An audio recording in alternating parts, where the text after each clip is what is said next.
Ngane kakhulu kangikhulanga kakhulu kodwa uNkulunkulu wangenzela ububele. Amen. Hallelujah. Amen. Ngelinye ilanga uNkulunkulu wangenzela umusa. Ngelinye ilanga kwakuhamba abazali bami ngisemncane kakhulu. Ngathi ngiyafika emhlabeni ngathuba badala asweleka. Umama wangcina into engiyibonga ngayo ukuthi wayengangikhipha kodwa wama nalento yini. My God, Jesus. Wayibeka. Kwathi kuna 6 years uhamba emhlabeni. Ngasala ngathwala ubunzima.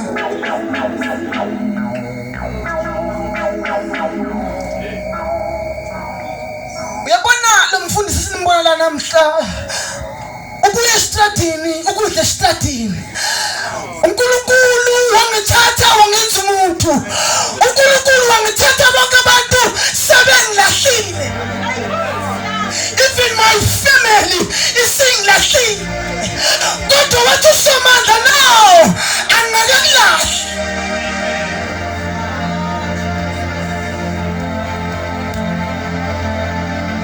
Uyabona ukudla osekudliwa umuntu kunamathi ngiyakwazi. Uyabona ukudla osekuletha bathi kuthiwa esipayile kimi kwakwenza umsebenzi.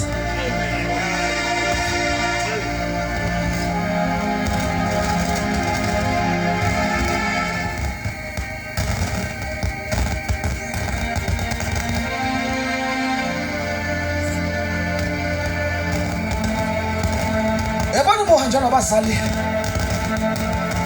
kulalabantu umfundisi uZimande abathi so thatha over ngempilo yalo mntwana basho kusagcwele bonke abantu kodwa after abantu sebehambile abantu baqala bakunembe ngamagama baqala bathi uhlupho bayaqala bathi akasekho inyoko bayaqala bathi thina siyani ifamily yakho yakhula impilo yami yakhula kungekho umuntu oyigadile osoba neswi lokuthi umuntu osilisa uhamba njani.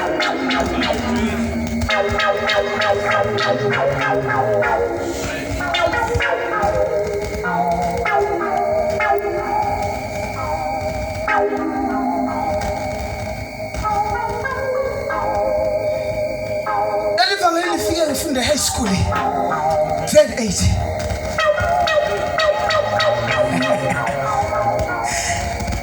Lafika umfundisi uZimande nami bese ngiqala ukubona yabona lafika kimi bese ngijoyina lezi zinto zama 28 lafika ivangeli lakabi kungu yokufeyila lafika ivangeli kwadala kwaphasela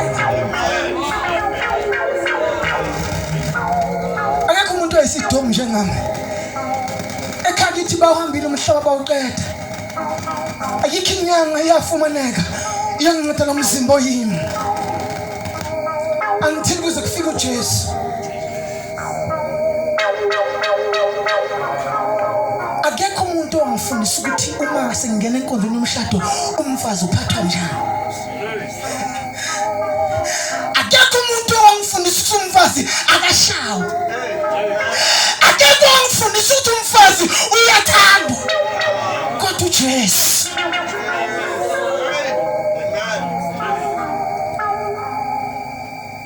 Kunokuthula.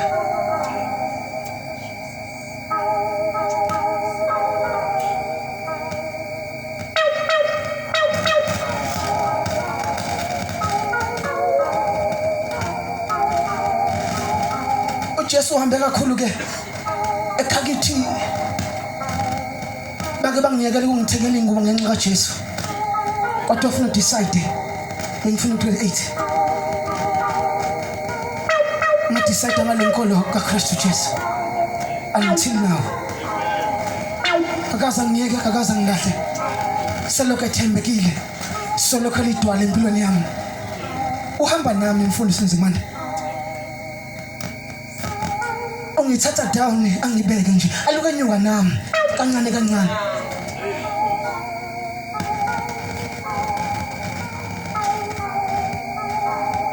ingakho ngevangeli ngihlonipha ngiqonda indlela engatholakala ngayo.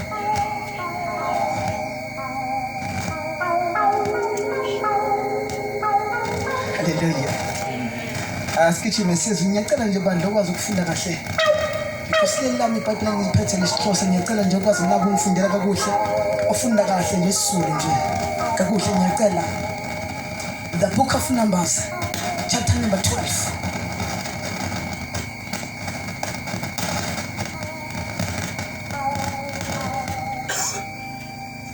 Ncwadi kaNumeri number 12.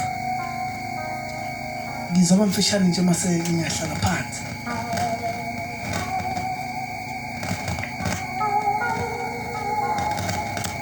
Ngiyacela bandla bosisi bami ukwazi ukufunda ngiyacela kwayethu ozongifundela okunqalele nje ku1.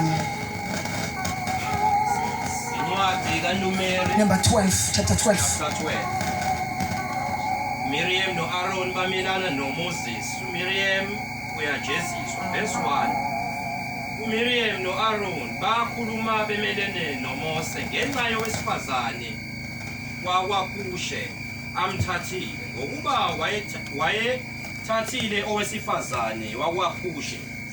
Verse 2. Bathi imbala uJehova ukhulumile kuMose kuphela na?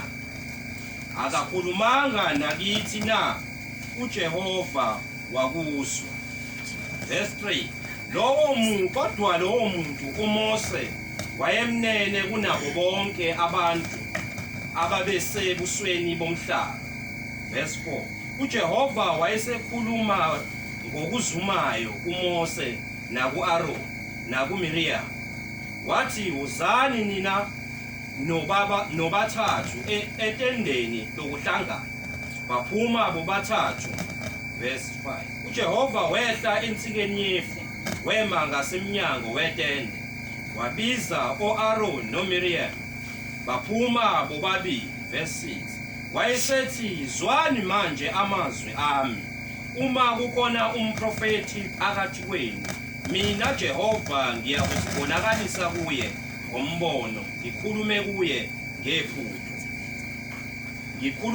ngephupho. Verse 7. Inceku yami uMose akanjalo, uthembekile endlini yami yonke. Verse 8.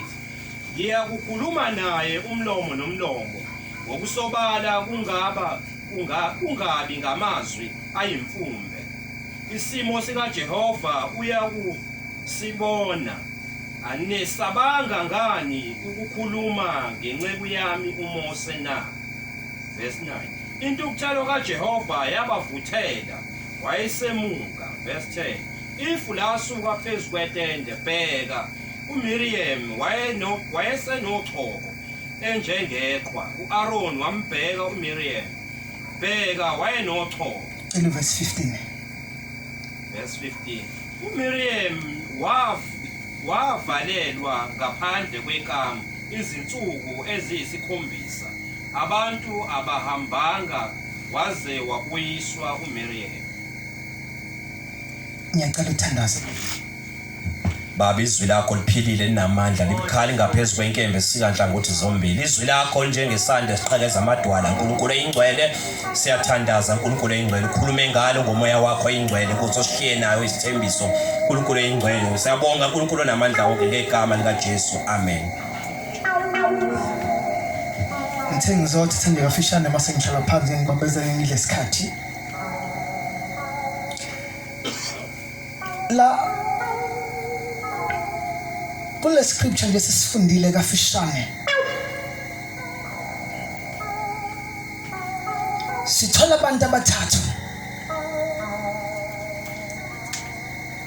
Sithola uMoses, sithola uAaron, sithola uMiriam. But kuba bonke labantu khona umuntu obiziwe phakathi kwabo, uMoses. But the two, the reason why ibe khona ukuthi uNkulunkulu ufuna isize uMoses. But uMoses sekufika isikhathi sokuthi athathe umfazi. Ngesikhathi umfundisi uNgcobo kwenzeka nje lento vele ibandla noma uIsrayeli ususuke wanda ngamandla. Kanti umfazi akakabi naye.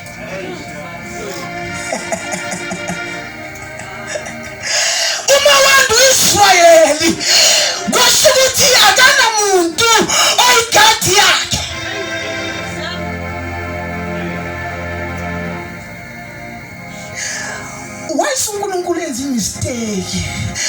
wakhuluma naye kuphela, wangakhuluma no-Aaron noMiriam ukuthi umfazi ungamthathi kwa-Israyeli, phuma uye ngaphesheya. Kanti uThixo na usedala isinyonyoko, usedala idisorder kwa-Israyeli.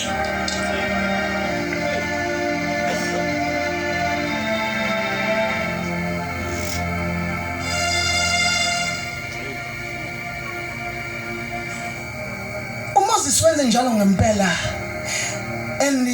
wabazisa esekwenzile okushiwo uNkulunkulu.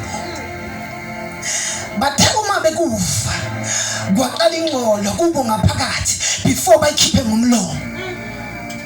Kwasho ukuthi uThixo semazulwini, lithi iBhayibheli, iso lakhe lijongile inhliziyo yomuntu ngoba yena kazele kalali, wababona besakhuluma. Uyezwa semazulwini ngokucabanga kwakhe, wathi no, inceku yami kayinjalo. uMoses lo ngambizayo akanjalo.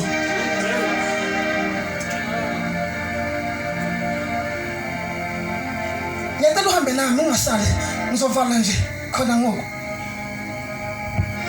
Lithi iBhayibheli uNkulunkulu umuntu ohlelekile enone wisdom. Umebona ukuthi i-disorder isiphelile bandleni, uyehla zofaka i-order. iBhayibheli wathi 1 2 3 ngilandeleni siya endlini yami entendeni lokuhlangana.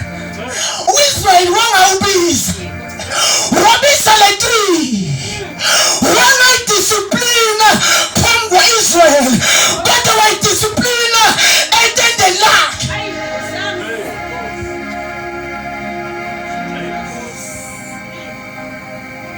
Angathi ngiyabona Ntangcobo behleli, Yehova usefikile.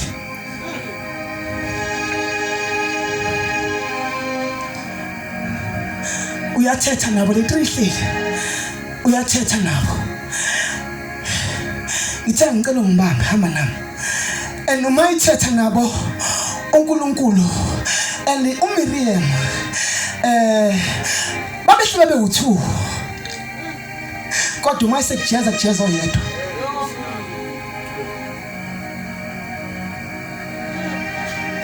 iBhayibheli uJehova wathetha nabo.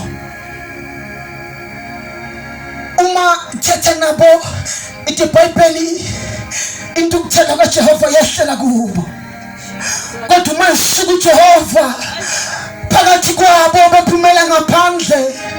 Lithi iBhayibheli ngefula suka, uma lisuka ifuka qala kwangena uqhobo, ngoba ukhula akungeni kusekhona ifu, kungena ifu sasisusi.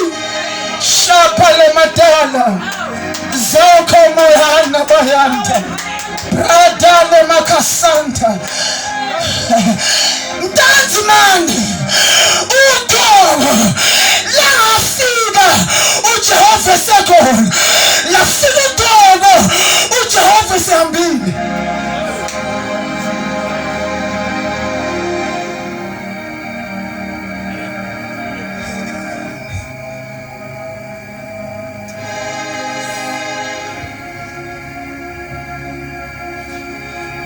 Before ngiqhubeka kakhulu, iBhayibheli ngalesikhathi uMoses ethandaza entabeni yase-Oro, uthi uNkulunkulu iyathandaza indoda kaNkulunkulu. uNkulunkulu yabaha abantu abazosiza le ndoda, njengoba bezwa uNkulunkulu kunendoda eyodwa ethandazile yabanxusa uNkulunkulu. Ngiyacela ungiphe abantu abawukuthi, kodwa uma uNkulunkulu esemphile baphakamela indoda ebathandazela every day eyentabeni. Kuyifavor ngokuthi uMiriam no-Aaron bezuNkulunkulu ngoMoses, kodwa bona sebeba nendoda ehlezi bakusela. Ngoba umdala wensuku owabiza le ndoda angeke iyekele kube khona abantu abazolwa naye. impini isihlele but ahlale phansi athe ngwazo ngeke iphumelele.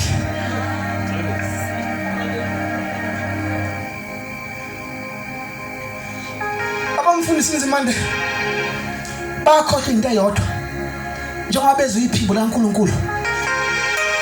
The same man eyanxusa entabeni bagcina nabo sebezwe iphimbo likaNkulunkulu kodwa babona ukuthi sebengakwazi ukukhuluma ngendoda.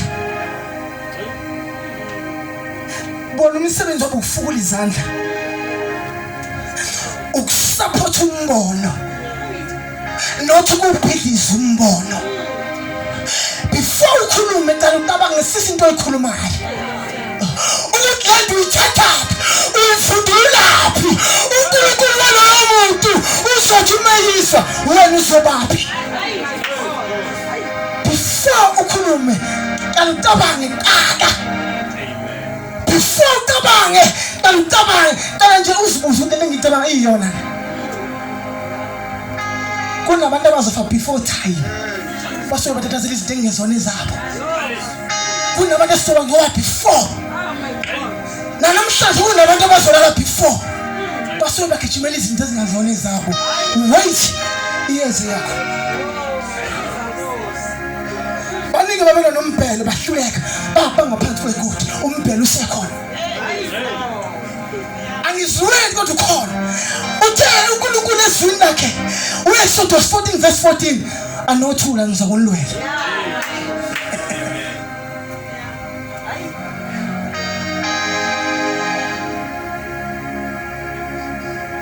Fundisa indlameni kunale ngithanda ngalabazalwane noma uMiriam esenochoko ka-Israyeli babefuna ukubona uNkulunkulu ukuthi khona bebona ngefu.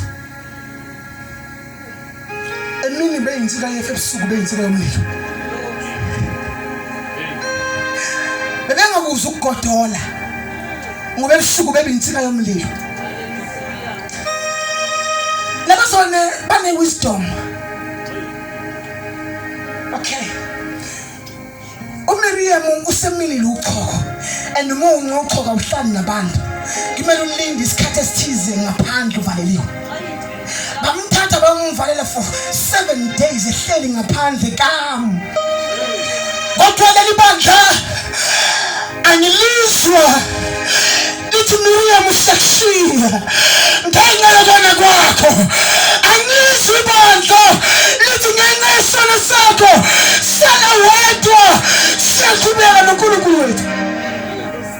Sokulinda John lethu uzurecover ulijoni lethu wena ubuwashipa nathi wena ubushumayela nathi wena ubudlala nathi keyboard wena ubushuta kanye nathi asikwazi ukushiyela sokulinda until urecover.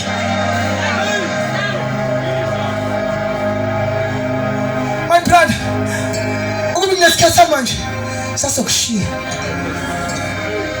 Ubuwashipa nathi kodwa usuwonile papa.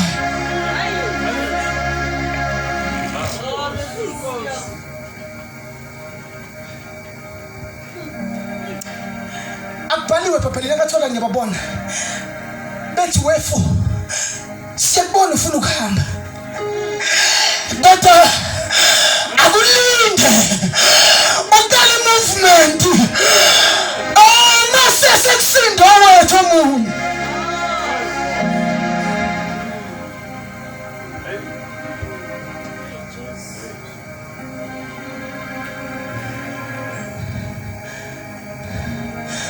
Kwabangcwele benkosi sengizohlala phansi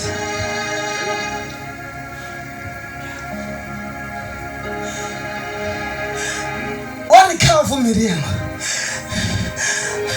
Angathi ngiyambona bethu inhloni ngento ayenzile kodwa abamthatha bathi uselijoni lethu. Come sambeni sonke sijoin again sambeni sonke Inkosi ivamile lento mthakanzimande ukuthi abantu esibalahlayo abantu abake basiza before abantu esibalahlayo namhlanje abantu abaweshipha emvuselweni zethu abantu namhlanje singabafuni abantu abake badlalela emvuselweni zethu namhlanje esingabafuni abantu abashuthela alinga umlahla umuntu ke wakusiza yabo umuntu wakusiza njengoba wakusiza uphinda futhi akusize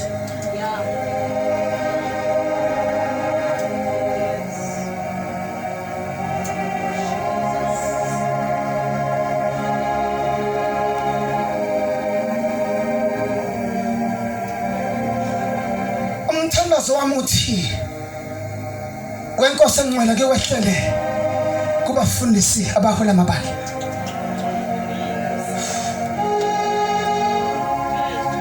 umthandazo wami uthi yahla inkosi South Africa wehlele kubafundisi abalosisa imvu zakho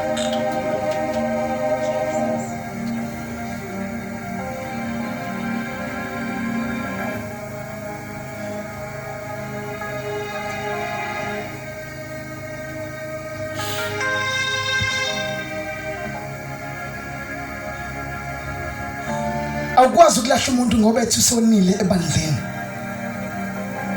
akalahla umfundisi nzimande umuntu ngoba njengoba ulahla lo mntwana uthonile kusazona wena njengomholi uyokwenziwa kanjani wena uyolahlwa njengalo mntwana omlahlayo because ithi iqiniso ayekho umuntu ongashayeki nasi abafundisi siyashayeka kodwa uma sivela phakathi kwabantu sithi uNkulunkulu sembathi studying ngongashayeki wonke umuntu uyashayeka kodwa thina uma sekushayeka abantwana esibaholayo emabandleni mase siyabasusa ungamlahla umuntu oshayekile ungalinga umlahle the most yabantu abashayekile abangalifuni ivangeli abantu bekholwa akubona abantu abangakholwa why bengalifuni bathe beshayekile abaholi basizakala ngenhlungu yabo babashaya akenziwa njalo umuntu who are you ongashawa umuntu edimene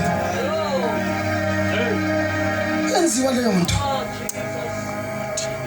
fundisa njalo uNkulunkulu wanginika discipline ayenziwa leyo nto uma ngiphethe abantu akusibona bamba ngabaJehova mina nginikezwe njengomholi ukuthi ngibaguide ngibanike izwi ngayelo uNkulunkulu ngibanike imessage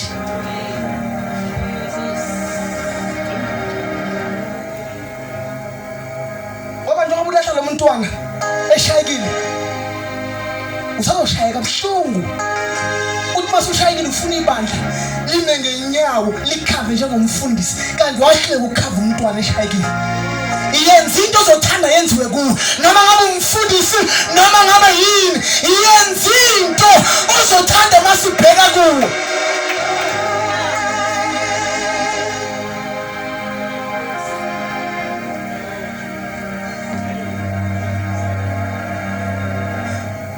ngangamuza uMoses ethi inkosi ngiyabonga ukuthi ngishaye ngochoko kunalokho kwawuyo umthandazela enkosini ukuthi wenkosi hayi ake wehlisa intambiso yakho anyangeke lo muntu ngenxa yocho ngiyavuma woni umnikazi wendaba ongabuyisela ngokubi wathi yehla nkosi usize lo muntu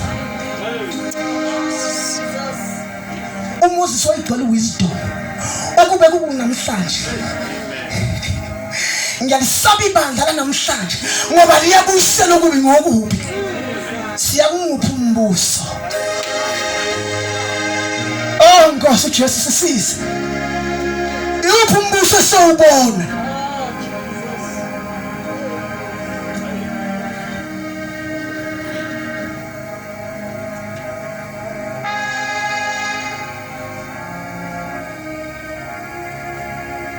ngibonga ukuthi ubame nabafundisi abafundisi abazwani baxabana into abayibanga yabantu.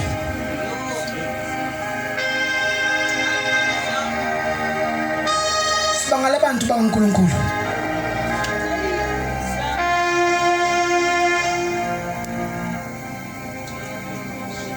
Ikona ke mntana ngosibanga abantu lapha bakaNkulunkulu uyena obadalile.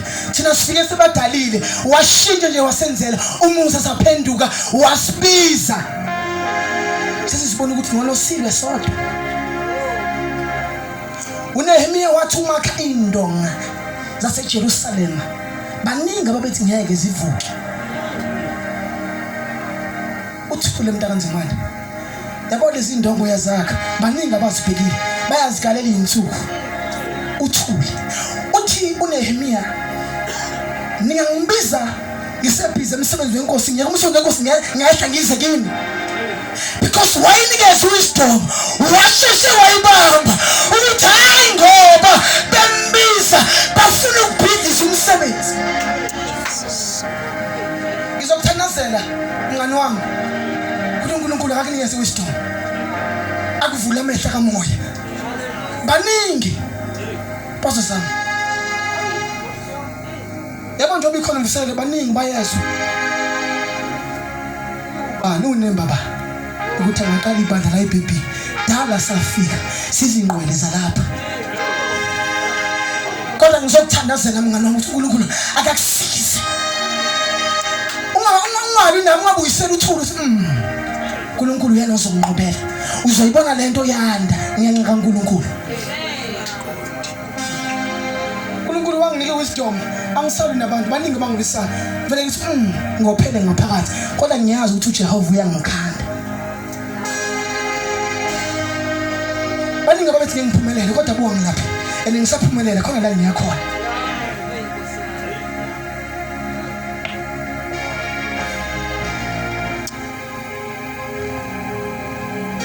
Bazalwane benkosi, sengihlala phansi. Lo moya wenkosi ngiyathandaza konke amandla khona eSouth Africa noma ngabe liphi ibandla ukuthi lo moya awahlale phezulu amabandla wonke.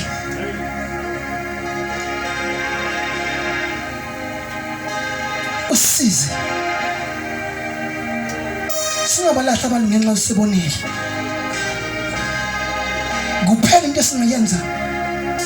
Mbhele ubushumayela siyakwazi kodwa usushayikile, usunenxeba ngenkulu inhlonipho.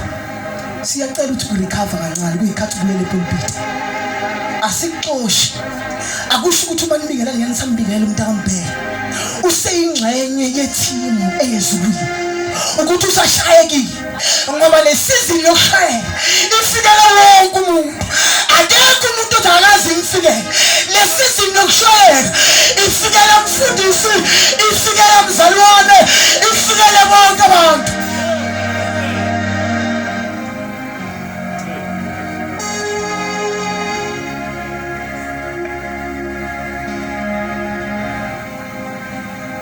Ithi mayifika into enjalo siyacela uhlale phansi baba until uzorecover. Siyayihlonipha into ebekuwe kodwa ngenxa ukuthi unenxeba awukwazi ukushumayela nenxeba because njengoba unenxeba igazi lizonemba bonke abantu. Kodwa siyacela baba ngenkulu imbeko siyacela uhlale phansi, usewomunye wethu kodwa sicela ukuthi uhlale phansi okwesikhathi until uzorecover. Ungalingi ukuthi uyanquma lento onquma ivela phi.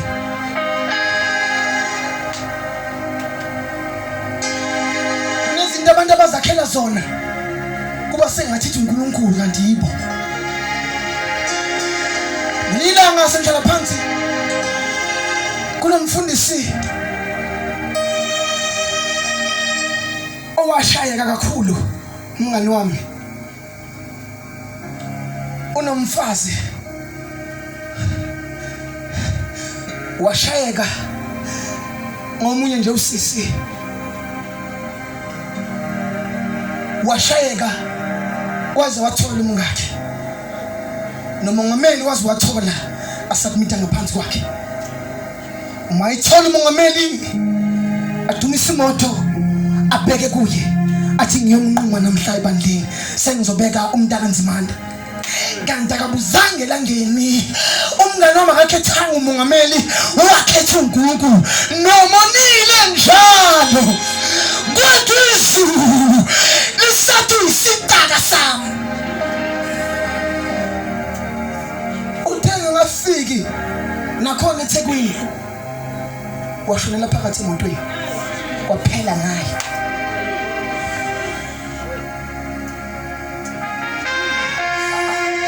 Angisho ukuthi lento yakona iqhubeke, angihambisani nayo, kodwa bese ngiveza ukuthi umuntu onile ungaqhamuka ususiqhwanqhwanqa kuye, iba namagama ezoba ne-wisdom ukuthi naye azabona ukuthi angilahliwe nanebandla, kodwa nje ukuthi ngoba ngonile. Uyabona into uyibeka mnani khona ezo-understand. Awuqhamuka uthi hey u-1 no-2 no-3 no. Nakuwe kuyeza.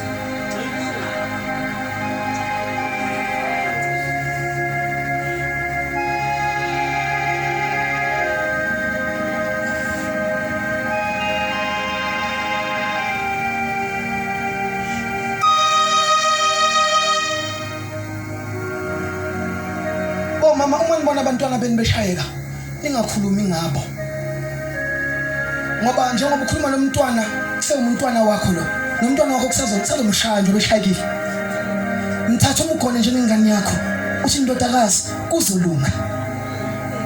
Into ekhona evangelini kuba khona isizini yokushayeka, kuba ngathi abakazi bazana noJesu, kanti isizini iyadlula.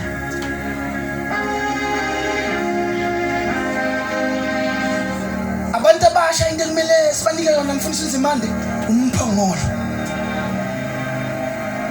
Yabona umphongolo wenza ukuthi noma engasekho phambi kwebandla phambi komfundisi, kodwa umphongolo wenza umsebenzi. Umgade se-university, umgade noma ngabekwa ePitoli, kodwa umphongolo umgade. Ngibonga ukuthi ngasurvive, ngakwazi ukuthi ngisurvive ePitoli. Ngasurvive ePitoli, phela impilo yasePitoli Ntakanzimande ngafika kuyo ngikholwa, kodwa ngafika kubantu abangakholwa, kubantu ukuthi mebehamba ukugqoka bakwazi ihlazo, akulona ihlazo lelo. Wangilonda uNkulunkulu, ngihambe ngiye ePitoli ngashiya umngani ngahamba.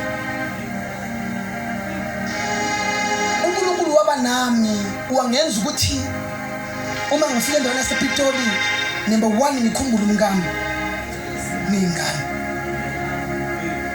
Wabamba isimilo sami sokunomuntu wesifazane endlini ongikhulekela, ongilindile, ngingenza okunamanyala ngoba nakho ngikubona, kodwa angihlale njengendoda.